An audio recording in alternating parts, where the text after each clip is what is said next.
But the best thing to do is for us to act, as the president said now, in a rational way. We're on top of this thing. Today's numbers are about 4 times higher than what the CDC reported just 6 days ago. The government now believes roughly 8 million children have come down with the virus. In addition to the 540 who have died, 36,000 have been hospitalized. Among adults 18 to 64, there were an estimated 12 million cases, 53,000 hospitalizations, and almost 3,000 deaths. We're on top of this thing. What we are seeing in 2009 is unprecedented. But the agency insists the outbreak hasn't actually worsened. Instead, the numbers now include cases that previously had been missed. We have underreporting of cases for several reasons. Not all patients who actually die from this are detected, meaning that they don't even realize the hospital has what they have. In some cases, they suspect it but can't confirm it because the right tests weren't done. Or third of all, because of the fact that it just doesn't get into the system. How serious do you think the economic impact will be from the coronavirus?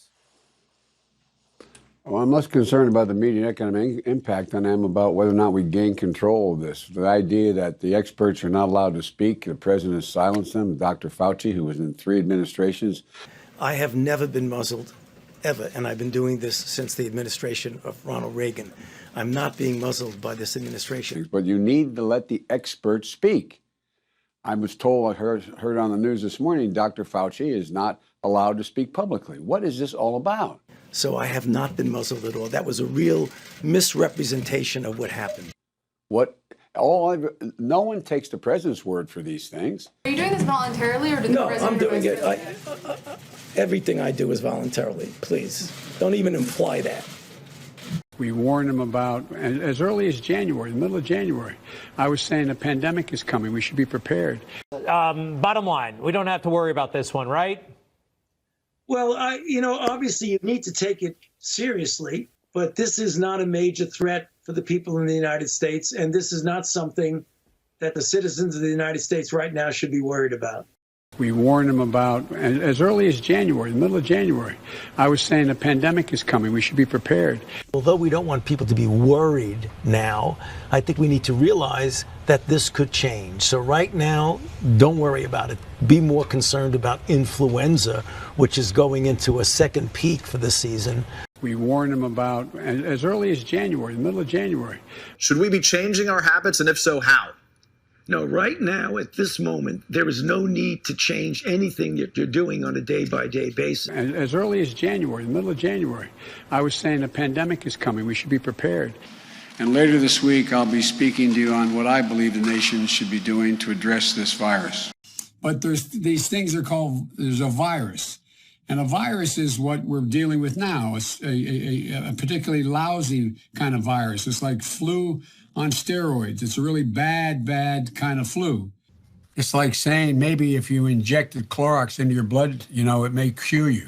Donald Trump did not tell people to inject themselves with disinfectant or drink bleach. He wasn't suggesting that people drink bleach. It's like saying maybe if you injected Clorox into your blood, it may cure you. Is that anyone actually believes that he was saying you should inject Clorox into people? I mean, 1,000 days with Trump plus as president, and we still have an entire industry mobilized by an offhand comment. How can any adult seriously believe that he was saying, hey, people should inject Clorox into their body?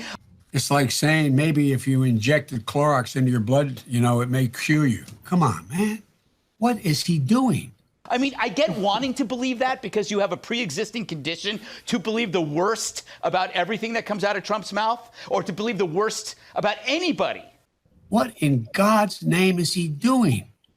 And the things that presidents say, the words of a president matter.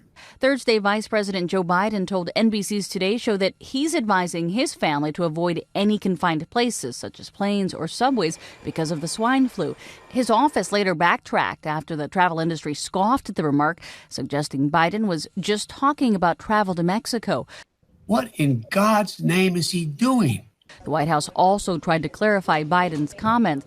I'm telling you what he meant to say, which was that obviously if anybody was unduly alarmed for whatever reason, we would apologize for that. Now that a toddler has died in this country from it, why shouldn't we close the border with Mexico? We heard the president's explanation last night. It's like closing the barn door after the horses are already out. But why are we going to let more horses in? In other words, what would it hurt to close the border? Closing down a classroom where everything is where there's a detection of contagion, and you know that's how the virus spreads, or closing down public meetings is one thing, but closing down an entire border where, as you know, this is most communicable when in fact you don't even know whether people are not even showing the signs of the flu, is just a monumental undertaking, and would not have nearly the impact would be to take these mitigating circumstances.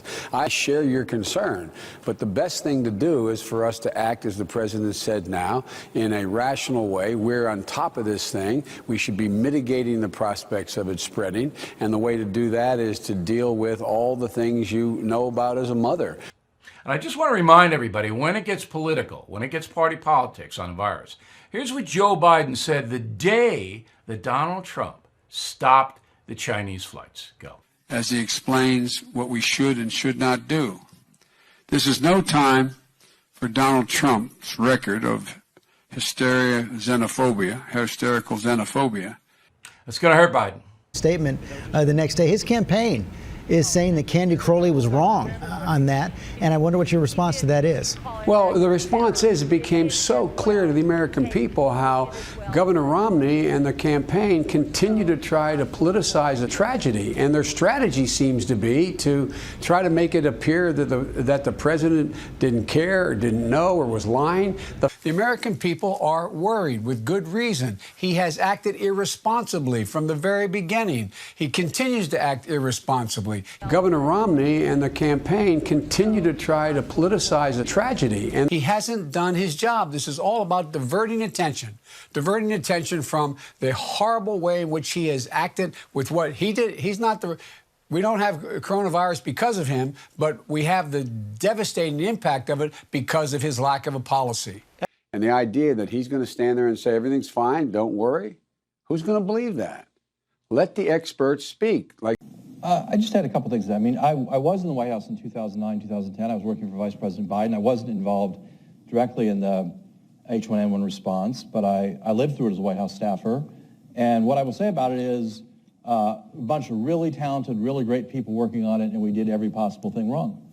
And it's, 60 million Americans got H1N1 in that period of time, and it's just purely a fortuity that this isn't one of the great mass casualty events in American history.